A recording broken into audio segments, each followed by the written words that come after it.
Hello दोस्तों, आज हम शेयर करने वाले हैं सन 2020 का जो इंटर का पेपर हुआ है उसी का पेपर लेकर हाजिर हुए हैं आपके सामने। तो दोस्तों, आज का पेपर हम जो लेकर आए हैं वो है सामान्य हिंदी का। पहला ही पेपर जो होता है हमारे सामान्य हिंदी का। तो आज गाइस जानेंगे सामान्य हिंदी में सन 2020 में पेपर कैसे आया था, इसी का रिव्यू शेयर करने वाले हैं। सबसे पहले जान लेते हैं, देखते हैं। पेपर आप लोगों के सामने आ चुका है। देखिए, सन 2020 का पेपर है, सामान्य हिंदी लिखा हुआ है। उसके बाद पूर्णांक देख लेते हैं। पूर्णांक ये 100 नंबर का है, 100 नंबर का यहाँ पे पूर्णांक है दोस्तों। उसके बाद यहाँ पर समय जो मिलते हैं आप लोगों को लिखने के लिए वो 3 घंटे 15 मिनट का है, और जो प्रारंभ का 15 मिनट मिलेगा वो आप लोगों को पढ़ने के लिए मिलेगा। तो दोस्तों, इस प्रश्न में 2 खंड होंगे, दोनों खंड के सभी प्रश्न करना अनिवार्य है, देना आवश्यक है पूछ। अब चलते हैं खंड का पे। खंड का पहला क्वेश्चन आपके सामने ये है कि बद्री नारायण चौधरी प्रेम घन द्वारा संपादित पत्रिका थी। पत्रिका का नाम यहाँ पर देना। ऑप्शन आपके सामने ये है, देख लीजिए कौन कौन सा ऑप्शन है। जल्दी से आप लोग आगे चढ़ बढ़ते हैं, जल्दी से पढ़ाना है। ऑप्शन आप लोग देख लीजिएगा, सारे ऑप्शन आपके सामने होंगे। तो हम सिर्फ पेपर का क्वेश्चन ही पढ़ रहे हैं। ऑप्शन आप लोग देखिए। खा में है ध्रुव सोनी नाटक के लेखक कौन है, जल्दी से इसके नाम जान लेते। राम कुमार वर्मा, जयशंकर प्रसाद, बालकृष्ण भट्ट, महावीर प्रसाद द्विवेदी। आगे गा पे चलते हैं। अशोक के फूल निबंध के लेखक, अशोक के फूल के निबंध के लेखक है राम। इसके ऑप्शन जल्दी से जान लेते हैं। रामचंद्र शुक्ल, हजारी प्रसाद द्विवेदी, विद्यानिवास मिश्र, रामविलास शर्मा। अगले पे घा पे चलते हैं। प्रेमचंद की कहानी का नाम है। और देखिए यहाँ पर प्रेमचंद की जो कहानी का नाम क्या है, यहाँ पर कफन है, गुंडा है, रोज है, चीप की दावत है। अगला क्वेश्चन आपके सामने है। देखिए ऑप्शन आपके सामने है, ऑप्शन का क्वेश्चन है विकल्पी है। घा में डा में चलते हैं। अंका है आपके सामने। विद्यानिवास मिश्र निबंधकार हैं। तो विद्या जो इनका निबंधकार है किसका है, ललित निबंध, विचारात्मक निबंध, मनोवैज्ञानिक निबंध और भावात्मक निबंध। आगे क्वेश्चन नंबर 2 यहाँ पर है। क्वेश्चन देखिए, एक एक नंबर आपको यहाँ पर मिलेगा। आगे क्वेश्चन देखिए, दूसरा क्वेश्चन आपके सामने ये पृथ्वीराज रासो की रचना काल है। पृथ्वीराज रासो का रचनाकाल है, रचनाकाल यहाँ पर सॉरी रचनाकाल होगा यहाँ पे। और इसमें क्या है, वीर गाथा काल के थे, भक्ति काल के, आधुनिक थे, रीति काल के। खा में चलते हैं। ज्ञानश्रेय शाखा के प्रमुख कवि हैं तुलसी, सूरदास, कबीर, जायसी। अब यहाँ पर गा है। कामायनी के प्रथम सार का नाम है चिंता, आशा, ईढ़ा और श्रद्धा। और घा में चलते हैं। सुमिंद्रानंद पंत सुकुमार कवि हैं, प्रकृति के, श्रृंगार के, भक्ति के, ज्ञान के। ऑप्शन जल्दी जल्दी देख ले रहे हैं दोस्तों, कितना क्वेश्चन आपके सामने सब आ चुके हैं। घा पे यहाँ पे अंगा पे चलते हैं। राम की शक्ति पूजा कविता के प्रचयिता है जयशंकर प्रसाद, मैथिली शरण गुप्त, सूर्यकांत त्रिपाठी, निराला आज्ञाएं। यहाँ पर खत्म होता है। चलते हैं तीसरे क्वेश्चन पर। तीसरा क्वेश्चन कैसे आया था वहां पे, तीसरा क्वेश्चन देखिए, ये सारे क्वेश्चन यहाँ पे आए थे। तीसरा क्वेश्चन निम्नलिखित दिए गए गद्यांशों पर आधारित निम्नलिखित प्रश्नों के उत्तर दीजिए। देखिए यहाँ पर गद्यांश आपको मिल जाएगा। यहाँ पर देखिए गद्यांश पूछा गया था, गद्यांश में आपको नंबर ज्यादा मिल रहे हैं। यहाँ पर गद्यांश 10 नंबर मिल रहा है। यहाँ पे गद्यांश पर आधारित होगा। देखिए ये गद्यांश पढ़ लीजिएगा। आपको यहाँ पर यहाँ से यहाँ तक है गद्यांश, देख रहे होंगे। अब इसमें क्या है, इसमें गद्यांश पढ़ने के बाद आपको प्रश्न दिया होगा। प्रश्न क्या है आपके सामने पढ़ दे रहे हैं, आप लोग गद्यांश पढ़ लीजिएगा। पहला गद्यांश का क्वेश्चन पूछ रहा है, पुत्र को समान भाव से कौन रखती है। दूसरा क्वेश्चन आपके समान अधिकार का भागी कौन है। पृथ्वी पर किसका विस्तार अनंत है। अनंत और जनपद शब्द का अर्थ लिखिए। अंगा में है पाठ, पाठ का शीर्षक एवं लेखक का नाम लिखिए। यहाँ पर 5 क्वेश्चन है। 5 क्वेश्चन का मतलब है सब में 2-2 नंबर मिलेंगे, तभी आपको मिलेंगे 10 नंबर। और ये क्वेश्चन यहाँ पर ध्यान देने की बात है कि अथवा करके आए हैं। 2 गद्यांश दिए होंगे, सिर्फ आपको करना एक है। देखिए यहाँ पर दूसरा गद्यांश ये है, देख रहे होंगे आप लोग, दिख गया, अच्छे से देख लीजिए, यही था, पढ़ लीजिए। दूसरा गद्यांश ये था, आप ये करना है, पीछे हमने दिखा दिया। अब चलते हैं चौथे नंबर क्वेश्चन पर। चौथा नंबर क्वेश्चन आपके सामने ये है, दिए गए गद्यांशों पर आधारित निम्नलिखित प्रश्नों के उत्तर दीजिए। निम्नलिखित ये भी पद्यांश है। देखिए पद्यांश यहाँ पर पूछा, हमने वहां पर गद्यांश बताया था दोस्तों, ये है पद्यांश, वो था गद्यांश। इसमें भी आपको मिलेंगे नंबर 10। देखिए गद्यांश पद्यांश पढ़ लीजिए। यहाँ पर हे जगजीवन के कर्णधार यहाँ से है, यहाँ पर दान तक यहाँ तक होगा। इसमें 5 क्वेश्चन आपके सामने क्वेश्चन पढ़ देते हैं। गद्यांश पद्यांश आप लोग पढ़ लीजिएगा। कविता का शीर्ष एवं कवियों का नाम लिखना है। रेखांकित अंश का भावार्थ लिखिए। कर्णधार तथा शाश्वत शब्द का अर्थ लिखिए। किसी अदृश्य सत्ता की ओर पंत जी का संकेत है। जगजीवन के कर्णधार का आशय स्पष्ट कीजिए। यहाँ पर ये पूछा गया है, एक क्वेश्चन थे। जो रेखा है इसके बाद पढ़ लेते हैं। जो रेखा है इसका क्या होता है, इसमें जो उनकी भावनाएं होती हैं उनको प्रकट करना पड़ता है दोस्तों। तो आगे चलते हैं। इसमें भी अथवा करके क्वेश्चन आया दोस्तों। यहाँ पर मुझे फूल मत मारो, यहाँ पर ये है पद्यांश। मुझे फूल मत मारो, मैं अबला वाला वियोग ने कुछ तो दया विचारो, हे मधुकर के प्रीत मन। ये है आपके सामने, पढ़ लीजिएगा पूरा। ये यहाँ तक है दोस्तों, ये देखिए यहाँ तक है। पेज पढ़ते हैं, देखते हैं आगे क्वेश्चन। यहाँ क्वेश्चन देखो, पढ़ देते हैं आप लोगों को जल्दी से। क्वेश्चन क्या है, कविता का शीर्षक एवं कवि का नाम लिखना है। इसी कविता का संबंध साकेत के किस सर्ग से है और मदन तथा गरल शब्द का अर्थ लिखिए। इस कविता में वर्णित वेदना का संबंध किस पात्र से होता है। रेखांकित अंश का भावार्थ लिखिए। बस यही 5 क्वेश्चन आपको देने हैं। चलते हैं क्वेश्चन पर। अगला क्वेश्चन, निम्नलिखित में से किसी एक लेखक का साहित्य परिचय देते हुए उनकी किन्हीं 2 प्रमुख कृतियों के नाम लिखिए। शब्द सीमा अधिकतम 80 नंबर की होगी। सिर्फ यहाँ पर क्या लिखना है, जीवन परिचय लिखना है दोस्तों। एक कवि का साहित्यिक जीवन परिचय देते हुए उनकी किन्हीं 2 कृतियों का नाम लिखना है दोस्तों। अधिकतम शब्द कितना, 80 नंबर का। किन का, इसमें आपको तीन लोगों का जीवन परिचय आएगा। लिखना किसी एक का है। तो हरिशंकर परछाई, प्रोफेसर जी.सी. रेड्डी, सुंदर रेड्डी है यहाँ पर, कन्हैया लाल मिश्र, प्रभाकर, ये हैं।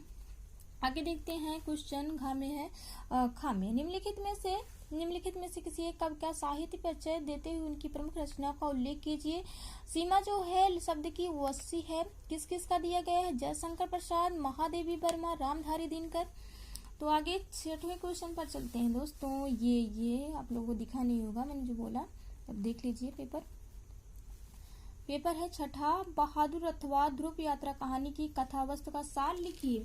शब्द सीमा जो है वो है 80 नंबर की।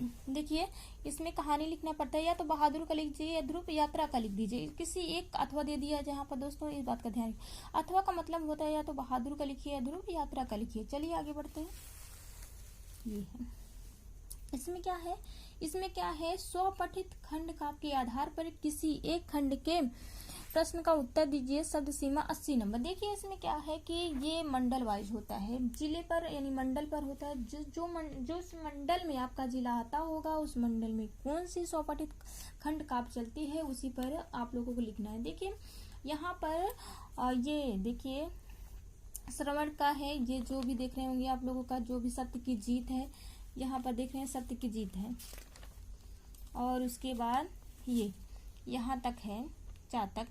तो ये त्याग पंथी तक है। तो दोस्तों अगर आप लोग इलाहाबाद से हैं तो मंडल से, तो आपके यहाँ पर सत्य की जीत यहाँ पर चलेगा। अगर आप लोग प्रतापगढ़ से हैं, अमेठी से हैं, यानी जो इलाहाबाद की मंडल में आएगा, तो ये यहाँ पर चल रहा है भाई, ये सत्य की जीत। कहाँ पे चलते हैं, ये देख रहे होंगे, ये सत्य की जीत। यहाँ पर अगर प्रतापगढ़ के आप लोग रहने वाले हैं तो ये ही चलेगा। तो आपको क्वेश्चन यहाँ पर 2 के देने पड़ेंगे, चाहे जिस मंडल से होंगे, सिर्फ क्वेश्चन आपको 2 ही देने। यहाँ पर क्या पूछा गया सत्य की जीत में, सत्य की जीत खंड काव्य की कथानक अपने शब्दों पर लिखिए, यानी इनकी कथा जो है उन पर लिखिए। सत्य की जीत की खंड काव्य के नायक की चरित्रित विशेषताओं पर इनके चरित्र का, नायक का चरित्र पूछा गया है। आगे बढ़ते हैं, हमने सब दिखा दिया क्वेश्चन यहाँ पर जो है। देखिए अब हम खंड खा में पहुंच चुके। 2 खंडों में पूछा गया था, हमने बताया था कि 2 खंडों में पूछे जाएंगे।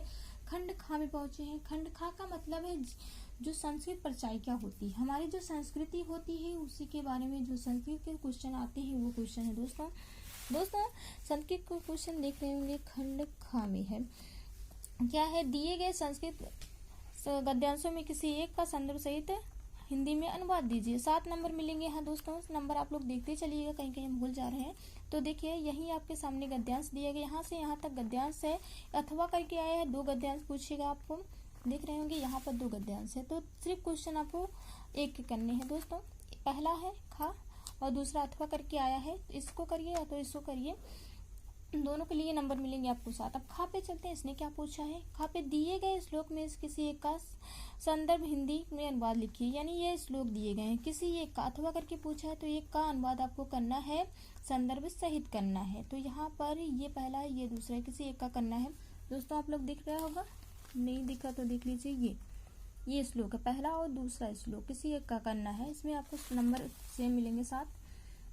आगे बढ़ते हैं 9वें क्वेश्चन पर। 9वां क्वेश्चन, निम्नलिखित मुहावरों का लोकोवृत्तियां में किसी एक का अर्थ लिखकर उसका वाक्य प्रयोग कीजिए, यानी आपको यहाँ पर मुहावरे देने हैं, उनका प्रयोग करके। पहला है अपना उल्लू सीधा करना, दूसरा है उल्टी गंगा बहना, तीसरा है गूलर का फूल होना, अधगर गगरी छलकत जाए। 4 ठी है, आपको किसी एक का अर्थ लिखना। देखिए यहाँ पर देगा, आप क्वेश्चन जरूर ध्यान दीजिए, किसी एक का करना है। चलते हैं 10वें क्वेश्चन पर। यहाँ बस संधि विच्छेद करनी है। संधि विच्छेद शब्दों के सही विकल्प का चयन कीजिए। संधि विच्छेद, देखिए यहाँ पर हिमालय का संधि विच्छेद क्या होगा, देख लीजिए, पहला है। दूसरा है कवींद्र का, और नयन का है, देख रहे हैं, ये हिमालय का पूछा गया है, कवींद्र का पूछा गया है, नयम का पूछा गया है। एक नंबर मिलेंगे आपको दोस्तों। यहाँ छंद विच्छेद का नाम देना है, कौन सी छंद विच्छेद है। आगे क्वेश्चन आपके सामने ये है, ये कौन सा है, देखिए दोस्तों, दिए गए निम्नलिखित शब्दों का विभक्ति और वचन के अनुसार चयन कीजिए। वाचन और चयन का प्रयोग करना है, विभक्ति यहाँ पर बतानी है दोस्तों। तो देखिए, देख रहे हैं विभक्तियां कौन सी है। आत्मनेय विभक्तियां का वचन लिखिए। राज्ञ में विभक्तियां दूसरा दिख रहे होंगे यहाँ पर, और तीसरा दिखते हैं। अब चलते हैं ग्रह नंबर क्वेश्चन पर। ग्रह में क्या, निम्नलिखित में शब्द युग के सही अर्थ का चयन करके लिखिए। देखिए, वसन व्यसन का अर्थ क्या होगा, देख लीजिए, वसन और व्यसन का अर्थ इसमें देख लीजिए, ऑप्शन दिख रहा होगा, जो भी होगा आप लोग समझिएगा। दूसरा है स्वर्ण, देखिए इनका क्या अर्थ होगा, स्वर्ण और इसका स्वर्ण का। तो देख लिए, यहाँ पर ऑप्शन आपके सामने है, जो सही होगा आप लोग वही टिक करिएगा। आगे निम्नलिखित शब्दों में किसी एक शब्द के 2 सही अर्थ लिखिए। काल, अली, शिव, 2 अर्थ लिखने हैं भाई, एक शब्द के 2 अर्थ लिखने हैं, शिव का, अली का, काल का। और उसके बाद गा में चलते। निम्नलिखित वाक्यांशों के लिए एक शब्द का सही चयन कीजिए। अनुकरण करने योग्य होगा, जो अनुकरण करने योग्य होगा वो क्या है। दूसरा है जानने की इच्छा रखने वाला। उसके बाद है निम्नलिखित में से किन्हीं 2 वाक्यों को शुद्ध करके लिखिए। शुद्ध करना है, देखिए, पुत्र पराया धन होता है, लक्ष्मीबाई वीर महिला थी, मैं भोजन कर लिया, प्राचार्य ने हस्ताक्षर कर दिया।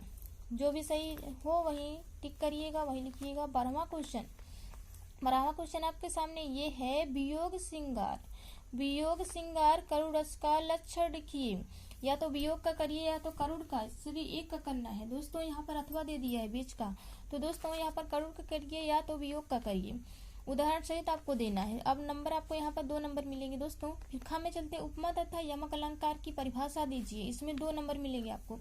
दोहा अथवा सोठा शब्द का, दोहा अथवा सोठा छंद का लक्षण एवं उदाहरण सहित लिखिए। देखिए, इसमें अथवा सिर्फ एक का करना है दोस्तों, देखते रहिए। यहाँ पर दोहा अथवा सोठा का अभी देख लेते हैं। 11 पहुंचे हैं, तो लास्ट क्वेश्चन पर अभी नहीं पहुंचे। 12वां है, इसमें अब देखते हैं। 13 पे, अपने नगर में प्रदूषण से उत्पन्न स्थिति का वर्णन करते हुए, ये क्या लिखना है, यहाँ पर उचित अधिकारियों को एक आवेदन पत्र लिखना है दोस्तों, अपने नगर में प्रदूषण की समस्या पे। अथवा है, एक छात्रा आवास विद्यालय की समस्या का निराकरण के लिए प्रधानाचार्य को एक पत्र लिखिए। या तो अथवा दिया गया तो इस ऊपर वाला लिखिए या तो नीचे वाला लिखिए। अब लास्ट क्वेश्चन हमें लगता है आ चुका है दोस्तों। यहाँ पर लास्ट क्वेश्चन है 14वां क्वेश्चन। हिंदी में बहुत सारे क्वेश्चन पूछे गए दोस्तों। लास्ट क्वेश्चन है, निम्नलिखित विषयों में से किसी एक पर अपनी भाषा शैली से निबंध लिखिए। या लास्ट में आपको निबंध लिखना होगा, तो प्रदूषण की समस्या पर समाधान, पर्यावरण संतुलन एवं वृक्षारोपण की महत्व। गा में पूछ रहा है आधुनिक शिक्षा पद्धति की दिशा एवं दशा। और घा में पूछ रहा है साहित्य लोक कल्याण की भावना। अंगा में पूछ रहा है वर्तमान समाज में नारी सशक्तिकरण का स्वरूप। लास्ट क्वेश्चन देखते हैं कितने पेज हुए, 12 देखते हैं यहाँ पर 12, ये हमारा लास्ट था। तो दोस्तों ये था आज का हिंदी का रिव्यू।